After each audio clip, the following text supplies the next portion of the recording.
이런 얘기가 좀 부끄러운 얘기인데 강대상에서 차라리 나가라. 돈 줄 테니까 나가라. 장희열 목사는 이에 대해 억울하다는 입장을 피력했습니다. 자신이 25년 사역하는 동안 목회 활동을 위해 많은 비용을 사용했는데 이것까지 모두 자신의 연봉으로 계산했다는 주장입니다. 연봉이라든지 전부 이거 계산을 원봉이 있는데 목회 활동비 등등해서 내가 이만한 교회를 7개까지 활동하는 그 직책이 많았는데 그 모든 건 전부 활동으로서 연봉이라고 그렇게 치니까 나한테는 합당하지 않죠. 이런 가운데 순복음 부평교회가 재정 문제를 제기한 장로 등 8명을 징계하면서 또 다른 논란에 휩싸였습니다. 교회가 속한 기독교 대한 하나님의 성의 서대문 총회 인천 동지방회는 교회의 요청으로 장로직을 박탈하면서 문제를 제기한 장로들의 방식이 신천지와 유사한 면이 있다고 주장했습니다. 지방회는 앞으로 정식 재판을 열어 제명과 출교 절차도 진행하겠다고 경고했습니다. 하지만 이에 대해 장로들은 자신들에게 소명의 기회도 주지 않았다며 징계를 받아들일 수 없다는 뜻을 분명히 했습니다. 장로 측이한 건 정식으로 지금 요청하는데 정식 재판으로 올라가서 우리가 소명할 수 있고 무슨 제목으로 했는지 지금 전혀 모르는 상태니까 그 제목에 대해서 다툼이 있지 않겠냐. 우리도 소명할 수 있도록 해달라. 특히 장로들은 15년 넘게 교회에서 봉사해 왔는데 갑자기 신천지로 몰아가고 있다며 허탈감을 드러냈습니다. 올해 초 장희열 목사가 사위에게 담임 목사직을 물려준 이후 갑자기 소속 교단을 이동하는 등 논란을 빚은 순복음 부평교회가 장 목사의 재정 문제 의혹이라는 새로운 갈등 국면으로 접어들었습니다. CBS 뉴스 이승규입니다. 기독교 대한 하나님의 성회 여의도 총회가 한국기독교총연합회를 탈퇴할 뜻을 밝혔습니다. 기아성 여의도 총회는 오늘 서울 여의도 순복음교회에서 실행위원회를 열고 오는 21일까지 한국기독교총연합회가 한국교회 총연합과의 통합을 선언하지 않을 경우 탈퇴하겠다고 밝혔습니다. 기아성 여의도 총회 이용훈 총회장은 교단 정기 총회가 열리는 오는 21일까지 한기총회 임원회를 열어 한교총과의 통합을 선언해 주길 바란다고 말했습니다. 기아성 여의도 총회에 속한 한기총 엄기호 대표회장은 실행위에 참석해 한교총과의 통합은 혼자 할 수 있는 일이 아니라며 조금만 더 시간을 달라고 호소했지만 실행위는 이를 받아들이지 않았습니다. 새로 나온 책을 소개하는 시간입니다. 구약학자 존 월턴 교수가 고대 근동 지역의 문헌 해석을 바탕으로 창세기의 기원 이야기를 연구한 책을 펴냈습니다. 이비나 리포터가 전합니다. 창세기와 고대 근동 문헌 간의 비교 연구에 힘써온 구약학자 존 월튼 교수가 고대인들의 세계관에 맞춰 창세기의 서두를 연구한 책을 펴냈습니다. 저자는 아담과 하와는 하나님으로부터 특별한 사명을 받아 복수의 인류에서 대표자로 선발된 존재들이라며 그래야만 구약 이스라엘과 신약의 예수 그리스도가 온 세상의 운명을 짊어진 존재라는 사실이 확증된다고 주장합니다.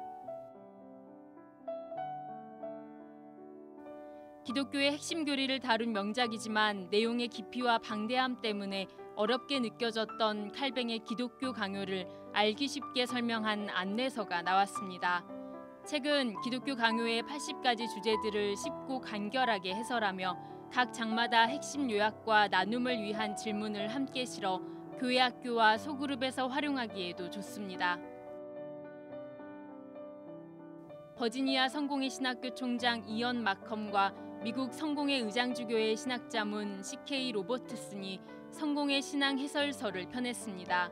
책은 질문과 답변 형식으로 성공회 신앙의 기초부터 사회윤리적 문제까지 성공회가 그리스도교 교회로서 어떠한 신앙관과 특징을 지녔는지 설명하고 있습니다. 목회자이자 시조 시인이었던 영파 박용문 목사의 탄생 100주년을 기념해 그의 아들 박재천 목사가 시집을 펴냈습니다. 책은 저자가 매일 SNS에 올린 시들을 모아 펴낸 것으로 저자의 신앙 고백과 일상의 감정들이 녹아있는 90여 편의 시가 실려 있습니다. CBS 뉴스 이빈나입니다.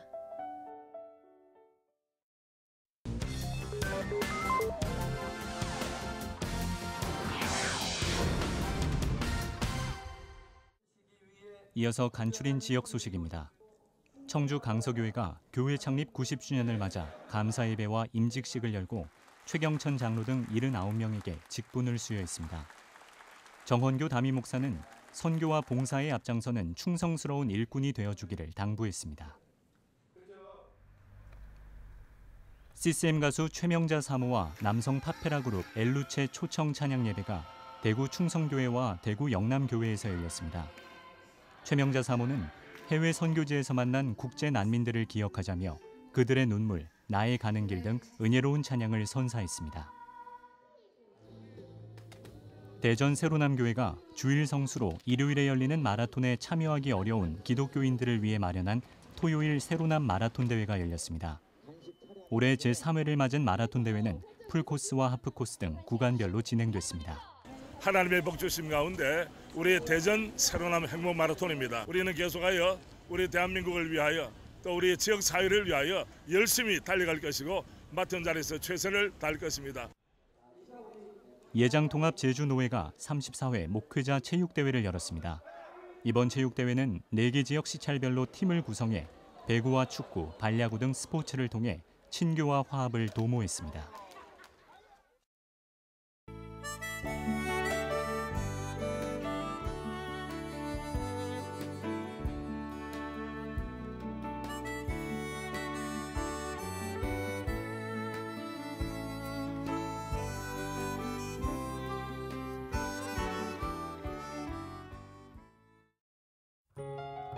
날씨입니다. 내일은 전국이 흐리고 비가 오겠습니다. 아침 최저 기온은 11도에서 18도, 낮 최고 기온은 13도에서 23도로 예상됩니다. 뉴스를 마칩니다. 고맙습니다.